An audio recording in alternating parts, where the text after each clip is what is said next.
Ya también nos surgía estrenar esa cortinilla, mano. Van a tener el honor ustedes dos de estrenar esa cortinilla. Tenemos aquí con nosotros a Víctor Ronquillo, periodista y escritor, y también a Samuel González, experto en seguridad, además de todo, abogado en estos asuntos. Señores, creo que hoy nos atañe uno de los problemas, ¿no? Sin duda más fuertes de la sociedad mexicana.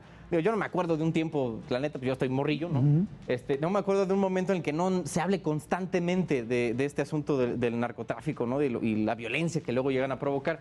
Entonces, creo que me gustaría empezar pues, literal, por el principio, ¿no? ¿Cómo fue que se nos descompuso todo el armatoste cuando antes, así ya sabes, mis papás y abuelos decían, no, te puedes salir a la calle y no pasaba nada? Y ahorita, pues, yo no creo que muchos papás estén tan tranquilos, ¿no? Con el asunto de dejar salir a sus papás. Si quieres empezamos, Víctor, ¿cómo ves desde tu perspectiva que inició, dónde se empezó a descomponer Bueno, es la verdad un tema pues muy complejo, ¿no? Pero creo que es muy importante mencionar dos ámbitos. Uno de ellos tiene que ver con el asunto de la guerra sucia y cómo estos personajes de la guerra sucia de los años 60, 70 empezaron a participar algunos de ellos en recompensa de sus actividades y de sus acciones que fueron lamentablemente muy eficaces en actividades vinculadas con el narcotráfico. Ese es un antecedente que yo mencionaría. Y recordaría lo que me tocó reportear allá en la Sierra de Guerrero, en la región de la montaña, cuando fuimos a un campo de sembradío de amapola, ¿no? Y entonces, bueno, la gente me decía que los primeros que llevaron la amapola a esa región de la montaña, pues fue ni más ni menos que el ejército. Lo mismo que ocurrió en la región de Culiacán antes de las acciones del gobierno y del Estado. Otro antecedente que yo quiero mencionar y que tiene que ver lamentablemente con la corrupción y con la descomposición de la propia policía, pues es el antecedente del Negro Durazo y las operaciones oscuras, tenebrosas de las corporaciones policíacas en ese momento en la Ciudad de México y bueno, lamentablemente operaciones que se extendieron por todo el país. Y lo otro, ¿no? Sin duda, el elemento de la prohibición, que es determinante. El asunto de la prohibición beneficia pues, a los varones de la droga, a los grandes empresarios del narcotráfico transnacional, a los fabricantes de armas sin duda y a las instancias gubernamentales que se dedican al combate al narcotráfico. Creo que son algunos elementos dichos de una manera muy sintética y pues eso, con palitos y con bolitas. ¿No? Pues es para hacerlo lo más sencillo, mano. Oye, Samuel, ¿por qué si en algún punto llegó a identificarse como problema, ¿no? Me imagino por ahí de los 70s, 80s que ya estaban pues, empezando como a conjuntarse estas organizaciones, ¿por qué? Pues sí, ¿por qué falla el sistema en teoría para atacar y desmantelar estas bandas y que ahorita ya parecen más grandes que el mismo ejército? Sí, bueno, yo quisiera complementar lo que dijo Víctor, porque todo lo que señaló me parece muy real, señalando lo siguiente. Siempre ha habido a lo largo de la historia procesos de reconversión de las organizaciones criminales. Si los estudiamos históricamente, ¿verdad? ¿Por qué Culiacán o por qué la zona de Tamaulipas o se convierten en zonas con alta incidencia en el transporte de drogas, ¿verdad? Pues es sencillo, porque antes se dedicaban al contrabando. O sea, Culiacán se dedicaba al contrabando, Mazatlán no, porque era un puerto con ciertas instituciones. Entonces, ¿Para contrabando de mercancía o también? Sí, claro, estamos hablando desde el siglo XVIII, XIX, antes de las drogas. O sea, era un tema de contrabando, igual que la frontera, ¿verdad? Entonces, ha habido reconversiones de actividades ilícitas. Y Víctor tocó una que es realmente interesante de analizar, que es la reconversión del tema de los que estuvieron en la guerra sucia, precisamente hacer otra actividad ilícita más remunerada, que fue el tema del narcotráfico. Pero estamos hablando de las épocas de los 60, de los 70, de los 80, como dijo Víctor. Evidentemente en México la siembra de la amapola pues tiene que ver con la guerra mundial, la Segunda Guerra Mundial y las necesidades de heroína que tenían los americanos, inicialmente que se compraba de manera lícita para los laboratorios, pero posteriormente a la guerra de de Vietnam y las siguientes guerras que pelearon los norteamericanos requerían que el consumo de estas sustancias precisamente para los soldados. Preguntémonos por qué hay tantas matanzas todos los días en los Estados Unidos, ¿verdad? Y pues tiene que ver con el tema del fenómeno de la guerra y del uso de drogas en la sociedad norteamericana durante todo este tiempo. Nosotros no la vivíamos así, como tú lo estás señalando. Tú eres joven, no sé cuándo naciste, pero en los 80 el tema del, digamos, consumo de drogas pues estaba muy limitado a la marihuana en México. No era un fenómeno, digamos, tan expandido en la sociedad como posteriormente, ¿verdad? ¿Sabe por qué? ¿Porque sacaban todo? No, porque es que no se consumía tanto y teníamos instituciones familiares muy fuertes, ¿verdad? Había otras y tenemos otros problemas que no podemos esconder en materia de drogas, como por ejemplo el uso de tiner y otros solventes para los jóvenes, que es un problema que siempre hemos tenido escondido, ¿verdad? Pero no se consumía tanta marihuana en nuestro país, ¿verdad? Después, si tú analizas cómo se comportaba el consumo de drogas en el país, pues verías que la zona de la frontera pegada a los Estados Unidos tenía prácticamente la misma tasa de consumo de heroína, ¿verdad? Por la conexión con los americanos que estaba ahí. Y la cocaína, pues en los años 80, 90 en México era prácticamente de un grupo de la High Society, de los fifís, diría ahora, en términos digamos, de la 4T, ¿verdad? Actuales, ¿no? Actuales, para que lo pongamos ahí. Entonces, cuando yo estuve al frente de la unidad de delincuencia organizada en los 90, era un tema completamente distinto, precisamente por digamos, esas circunstancias. Nosotros analizábamos la transportación de droga, de cocaína de los estados, de Colombia o del sur, ¿verdad? De Bolivia, de Perú, hacia los Estados Unidos, y éramos país de tránsito, no de consumo, ¿verdad? Y sin embargo, hoy la violencia que genera el narcomenudeo es gigantesca. Y hay que entenderlo por qué, ¿verdad? Pues porque igual que los OXXO o las otras cadenas de conveniencia, ¿verdad? Que tienen que controlar cada uno de las esquinas para poder vender el refresco de soda, igual pasa con el narcomenudeo. Por eso es tan violento. Sí. El que controla la esquina, vende. El que controla el bar, vende. Y desafortunadamente la violencia se ha apoderado del país. Solamente te hago un comentario más para que reflexionemos, Sí, Víctor, claro que ¿te sí, parece? Samuel. Mira, yo fui cónsul de México en Sevilla, ¿verdad? Sí. En el año 98 y en el 99 y en el 2000, ¿verdad? Y cuando tú vives en Sevilla y vives en la sociedad española, estos 2 años que me tocó vivir a mí, te das cuenta que el consumo de drogas de los españoles es mayor que el nuestro, pero ellos tienen 800 muertos cada año, 800 homicidios, contra 130 y tantos mil que llevamos registrados en estos tiempos, ¿verdad? En nosotros, ¿verdad? 30,000 por año. O sea, hay una diferencia impresionante. ¿Cómo si ellos consumen más droga y por lo tanto venden y compran más droga, ¿verdad? ¿Cómo es que ellos no tienen estos problemas de violencia? Esa es la gran pregunta. Claro. Víctor, ¿qué tanto porcentaje o qué tanto le podemos achacar el crecimiento de los cárteles del narcotráfico en México a la demanda que hay de Estados Unidos? Bueno, es por una parte sin duda, ¿no? Es un mercado, hay que considerar lo siguiente. Al final de cuentas hablamos de un negocio y de un negocio transnacional. Entonces Legal, pero existe al final es negocio. Claro. un mercado que es muy voraz en Estados Unidos, pero no solamente en Estados Unidos. Pero hay algo más y a mí sí me gustaría señalarlo. No se trata en estos momentos, el problema no tiene que ver solamente con el narcotráfico como tal, tiene que ver con la economía del delito. Los grandes grupos criminales en México y en el mundo participan de esa economía. En México, lamentablemente, esos grupos criminales participan del negocio de la extorsión, del negocio de la trata de personas, el del tráfico de parte, indocumentados, ¿no? es parte del negocio. Ahora, otro elemento que yo quiero poner sobre la mesa y que de alguna manera explica estos procesos lamentables de violencia, es lo que podemos considerar la finalidad que de alguna manera el narcotráfico como negocio tiene en relación a lo que mencionaba Samuel, al control territorial.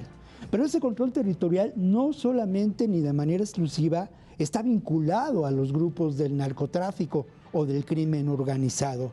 También está supeditado y es parte de una agenda de seguridad a nivel continental, establecida en Estados Unidos, generada por una política de control territorial y de explotación de los recursos en favor del beneficio económico de ese país. Ahora, las políticas que se han seguido en México y Colombia hasta ahora tienen que ver con esa estrategia de la guerra de las drogas. La violencia que vivimos en este país es resultado, lamentablemente, de ese proceso terrible. En el fondo de todo, existe un fenómeno, y Samuel lo conoce mejor que yo, desde luego, de securitización en América Latina, establecido como una estrategia de control territorial y beneficios económicos por Estados Unidos. Dicho de una manera muy sintética y otra vez con palitos y bolitas, ellos se benefician en muchos sentidos de las ganancias del crimen organizado, porque al final de cuentas los grandes capitales del narcotráfico no necesariamente existen de manera exclusiva en nuestro país o en nuestros países del sur, sino ellos en el norte y nosotros en el sur ponemos los muertos. Oye, Samuel, ¿cómo viviste tú esa experiencia de estar involucrado en el tema de la investigación de la delincuencia organizada, justo en esta época que, me corregirás si estoy equivocado, pero como que existe la percepción de que es cuando agarró vuelo a llegar al punto que estamos hoy? Sí, pero ni con mucho era como hoy. No, era bueno, difícil. claro, ahorita estamos... Había una batalla muy fuerte entre los grupos de, digamos, la Federación, Amado Carrillo y su gente, ¿verdad?, con los Arellano, pero era una batalla que te producía una cantidad de muertos mucho menor de la que hoy tenemos.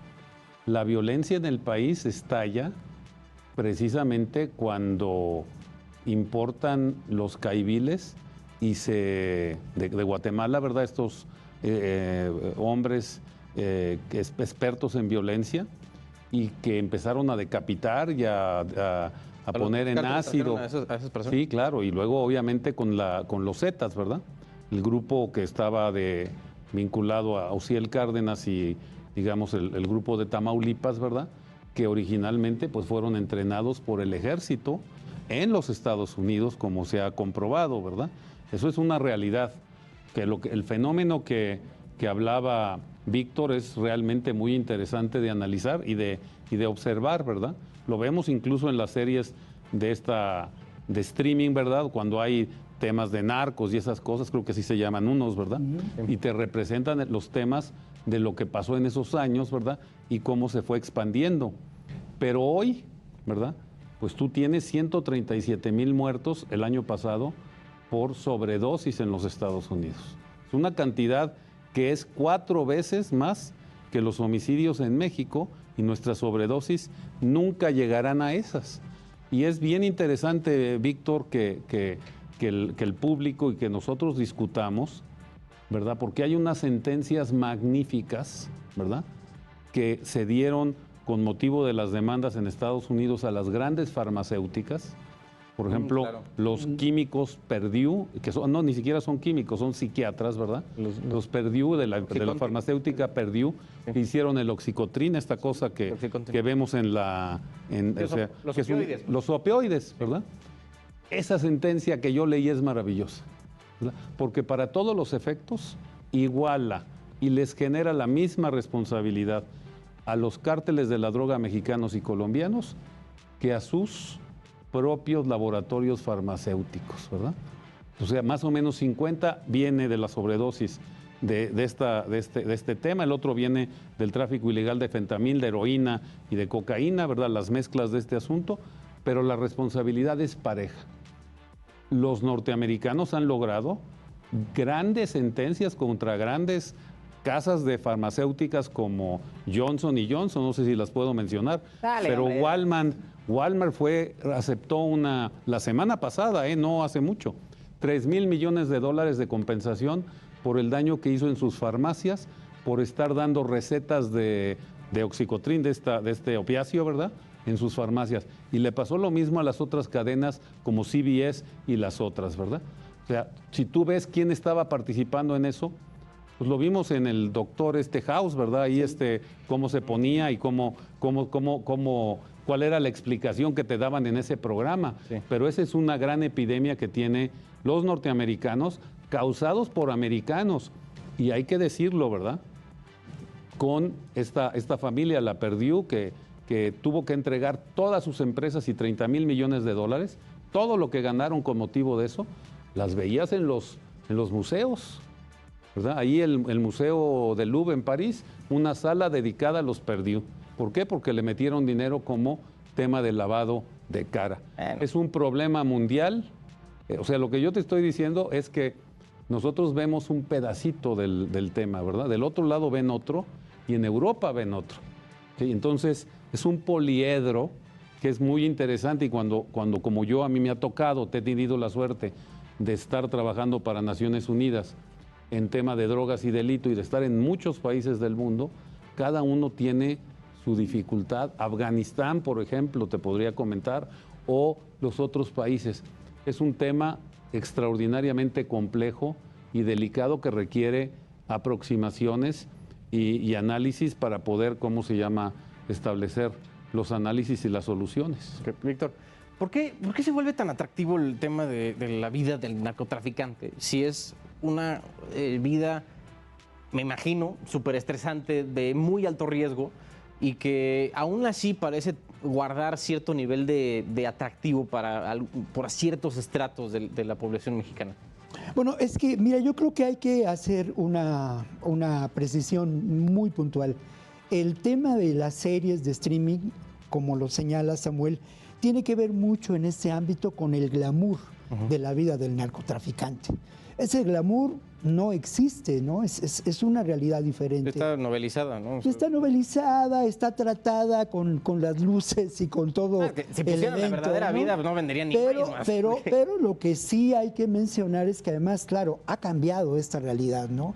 Mira, yo por una parte mencionaría algún caso concreto en relación a esa primera generación de narcotraficantes, un poco romántica, un poco personajes que venían pues, de la realidad rural de este país, que generaban beneficios sociales para sus comunidades, con mucha ingenuidad. Y luego también, en otro momento, yo mencionaría lo que se vuelve, ¿no?, los grandes consorcios del crimen organizado, dirigidos no por personajes como el Chapo Guzmán, dirigidos por verdaderos personajes oscuros que no sabemos en dónde operan y en dónde están y cómo se benefician de este enorme negocio. Y a otro nivel muy triste, a un nivel de banqueta, de asfalto, pues está la realidad, ¿no?, terrible de quienes participan en esta lucha terriblemente cruenta del control del territorio, ¿no? Ya lo mencionaba Samuel, ¿no? Este control de territorio brutal que se da en los barrios de la frontera, que se da también en regiones rurales, ¿no?, con diferentes ingredientes. Y luego yo quisiera mencionar alguna anécdota, pues, de la vida de reportero, que tiene que ver con lo que eran los narcojuniors, que a lo mejor recuerda Samuel, en Tijuana, ¿no? Muchachos provenientes de una clase media alta que encontraban en la vida intensa del narcotráfico y de lo que significaba esta vida, pues una expresión distinta a lo que podíamos considerar la vida rutinaria, convencional, el camino recto hacia la felicidad que les habían trazado sus padres. Lamentablemente la vida de estos narcojuniors era muy efímera y creo que de alguna manera sí refería a algunas de estas otras situaciones. Hoy en día podemos también mencionar que existe toda una galería en la literatura de personajes ligados al narcotráfico y también existe toda una cultura a nivel de la música, a nivel de muchos elementos en nuestro país y en otros países como Colombia. Pero yo creo que la realidad tiene que ver también con la búsqueda de la subsistencia, ¿no? Y encontramos fenómenos brutales, terribles, dolorosos, además de esta guerra, que es una guerra del siglo XXI por el control territorial que se vive en nuestro país y en otros países. Encontramos también situaciones muy dramáticas de lo que podemos considerar trabajo forzado, ¿no? Migrantes convertidos a sicarios del narco de manera obligada, obligados a la subsistencia por medio de las armas.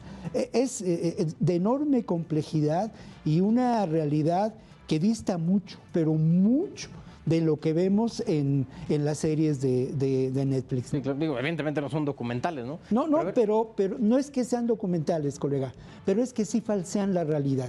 Y ese falsear la realidad genera, en muchos casos, expectativas distintas de vida, ¿no? Yeah. Y condiciona. Ahí sí es necesario señalar que es otra la realidad y que esa realidad en ocasiones es brutal, de una sobrevivencia atroz, ¿no? Yo me imagino que algunos que justo le decías que vienen de la realidad rural, ¿no? Que decías, pues ven en estos, a lo mejor 3 años o 2 que les dure el formar parte de estas organizaciones, la única forma de ganar un poco de lana o de ganar bastante lana para tratar de echarle la mano a su familia, sabiendo aún que pueden perder la vida en el proceso. Al final son personajes explotados. Los grandes esclavos del narco están precisamente en esos grupos de sicarios que sí, lamentablemente, reciben entrenamiento, pero también están esos esclavos del narco en los plantíos de amapola, en los plantíos todavía de marihuana. Están también en la gente que cruza las drogas, ¿no? También. Y hay tristes historias de personajes, lamentablemente, que ignoramos, que han sufrido las consecuencias, y eso también hay que señalarlo, de la prohibición. Este es un problema mundial, pero es un problema mundial que está ligado en muchos sentidos a la prohibición que conviene a intereses comerciales, económicos muy importantes, y subrayo, intereses comerciales. ¿Estarías a favor entonces de que legalicen todo? Yo creo que tendríamos que experimentar y tendríamos que indagar y buscar el camino para ver hacia dónde, cómo comenzar. Claro. A inicio de este sexenio, yo estuve en una conferencia en la que participó Alejandro Encinas y en la que se hablaba mucho de la necesidad de despenalizar no solamente la marihuana, sino incluso favorecer, ojo, de manera entrecomillada, el cultivo de amapola en la región de la montaña, que en esos momentos ya veía una amenaza muy seria en términos económicos con el fentanilo, ¿no? Que es la droga que en estos momentos causa más problemas de sobredosis, muertes en Estados Unidos, y que es considerada una verdadera epidemia. Ya, sin duda. Es igual con los opiáceos, ¿no? Estamos en las mismas. Así es. Oigan, vamos a ir a un cortecillo rápido. Regresando, vamos a redondear un poco el tema. Digo, evidentemente no vamos a abarcar todo, mano, porque esto es algo extremadamente complejo, pero pues a ver qué nos alcanza en los próximos minutos. Ahorita regresamos. Mira, estamos de regreso. Vamos a leer algunos mensajillos antes de seguir aquí con la mesa. Mira, luego, para que vean luego la calidad de mensajes que nos mandan. Espérense, eso va a ser el tercero ahorita. Carlitos, regresé a las aulas de la UNAM después de 40 años. Ahora tiene un letrero de prohibido ingerir estupefacientes. Sí, porque ya me imagino que están por todos lados, ¿no? O sea, ya, de hecho, bueno, antros y cuanta más, ya cosa todos los días. Dice, morrito, Nel, ya no te cuestes al primer hervor. Ay, por Dios, déjenme en paz. Fíjate la calidad del mensaje, ¿eh? Ahí les voy. Ponlo un punto. Punto final. Ese es el punto. ¿Cómo de que no? Oigan, a ver, ya para ir como redondeando este asunto de el tema, pues sí tenía un punto el que nos mandó el comedia. Que ya se me fue la onda ya por hacer ese chiste, maldita sea. Ya. Creo que mucho de lo que tiene que ver con el narcotráfico, lo decía Samuel, es el tema de la violencia, ¿no? Pero ¿qué tanto juega el rol activo Estados Unidos con el tema de las armas? Porque, vienen de algún lado, aquí casi no hay fábricas de armas, allá es donde hay una industria multimillonaria que tiene un lobby brutal, ¿no?, en el Congreso. Entonces, me imagino que juegan su parte, ¿no? Y que hubo conversaciones no solo de ahorita, sino de hace muchos años sobre el tema de las armas y de cómo estaban entrando casi como Pedro por su casa aquí a México. Pues sí, eso ha sido tradicional en el país, no es nuevo, pero ahora tiene más repercusión precisamente porque pues el narcotráfico las usa, los delincuentes las compran y mientras más sofisticado sea el armamento y más poder, pues las usan más precisamente para tratar de equipararse con el ejército, ¿verdad?